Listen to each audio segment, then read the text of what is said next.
തിരുപ്പതി എന്നുള്ള മഹാക്ഷേത്രത്തിൽ ഈ പറഞ്ഞ പോലെ അവിടെയും ഇതേപടി ഒരുപക്ഷേ ഭാരതത്തിലുള്ള ലോകത്തിൽ തന്നെ ഏറ്റവും കൂടുതൽ വരുമാനം ലഭിക്കുന്ന ഒരു ക്ഷേത്രങ്ങളിലൊന്നാണ് തിരുപ്പതി. പക്ഷേ തിരുപ്പതിയിലെ ഭരണ സംവിധാനം ഭക്തജനങ്ങൾക്ക് ഒരുക്കി കൊടുക്കുന്ന സൗകര്യങ്ങൾ എന്തൊക്കെയാണ്? അവിടെ തൊഴാൻ വരുന്നവർ അവിടെ അർപ്പിക്കുന്ന പണം കൊണ്ട് ഒരു ഭക്തൻ അവിടെ വന്ന് എന്തുകൊണ്ടാണ് പൈസ അർപ്പിക്കുന്നത്?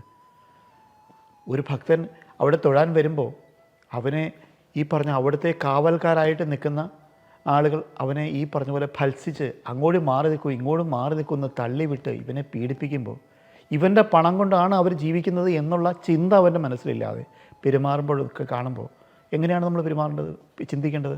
ഇതേ സംഭവം നമ്മൾ തിരുപ്പതിയിൽ നോക്കിയാൽ അറിയാം. ഓരോ ഭക്തനും അവിടെ വരുന്നവന് തൊഴാൻ വേണ്ടി തിരുപ്പതിയുടെ താഴെയുള്ള ബസ് സ്റ്റാൻഡിൽ നിന്ന് അവിടെ വരെ ഇവർക്ക് പോകാനുള്ള സൗജന്യമായിട്ടുള്ള ബസ് അവിടെ എത്തിക്കഴിഞ്ഞാൽ ക്യൂ നിൽക്കണമെങ്കിൽ ചിലപ്പോൾ 24 മണിക്കൂർ വരെ ക്യൂ നിൽക്കേണ്ടി വന്നാൽ ആ ഓരോ ക്യൂവിൽ നിൽക്കുമ്പോൾ ഓരോ ക്യൂബിക്കിൽ കയറുമ്പോൾ അവർക്ക് ആവശ്യമുള്ള വെള്ളവും ഭക്ഷണവും വരെ തയ്യാറാക്കുക. ഓരോ ഭാഗങ്ങളിലും അവരെന്തുമാത്രം നീറ്റായി ക്ലീനായി കാര്യങ്ങളെ അവർ മെയിൻറ്റെയിൻ ചെയ്യുന്നു. ഇവിടെ വരുന്ന ഓരോ ഭക്തനും ആ ഭക്തനെ സേവിക്കേണ്ടത് അത് ആ ക്ഷേത്രത്തിലെ ഈശ്വരൻ്റെ ആഗ്രഹമാണ് എന്നും അത് നടത്തേണ്ടത് ഇതിൻ്റെ ഭരണാധികാരികളാണെന്ന് ഉത്തരബോധ്യത്തോടെ ചെയ്യുന്ന പല കേന്ദ്രങ്ങളുമുണ്ട്. പക്ഷേ ഇവിടുത്തെ ക്ഷേത്രങ്ങളിലെ അവസ്ഥ ആലോചിച്ച് നോക്കൂ. ഓരോ ദിവസം കഴിയുന്തോറും കൂടുതൽ ബുദ്ധിമുട്ടുകൾ കൊടുക്കുമ്പോൾ ബുദ്ധിമുട്ടുകൾ ഉണ്ടാകുമ്പോഴാണ് ഈ പറഞ്ഞ പോലെ എന്താ പറയുക, ഭക്തന് കൂടുതലായിട്ട് പണം മുടക്കാൻ തോന്നുക എന്നുള്ള ഒരു സൈക്കോളജി മനസ്സിലാക്കിയിട്ടാണോ എന്നറിയില്ല.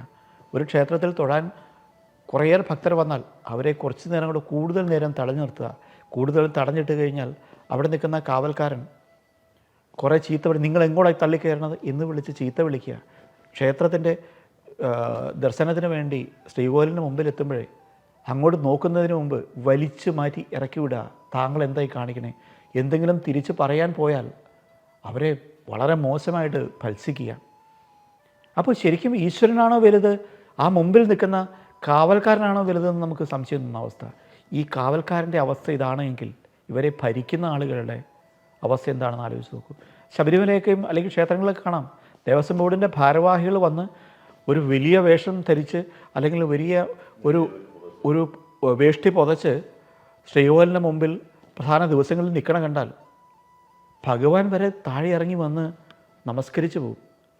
അവരുടെ അഹങ്കാരത്തിന് മുമ്പിൽ കാണുമ്പോൾ സത്യത്തിൽ ഭഗവാനാണോ വലുത്, ഈ ആളുകളാണോ വലുതെന്ന് നമുക്ക് തോന്നുന്ന തരത്തിൽ അല്പം പോലും എന്താ പറയുക എളിമ എന്നുള്ളതില്ലാതെ അവിടെ വരുന്ന ഭക്തരോട് അല്പം പോലും ആത്മാർത്ഥതയില്ലാതെ കുറഞ്ഞ കാലം കൊണ്ട് എന്തോ വലുതാണ് എന്ന് സ്വയം തോന്നുന്ന ഈ ഒരു അവസ്ഥ വരുമ്പോൾ നമുക്ക് ആരെയാണ് ബഹുമാനിക്കേണ്ടതെന്ന് തോന്നിപ്പോകും.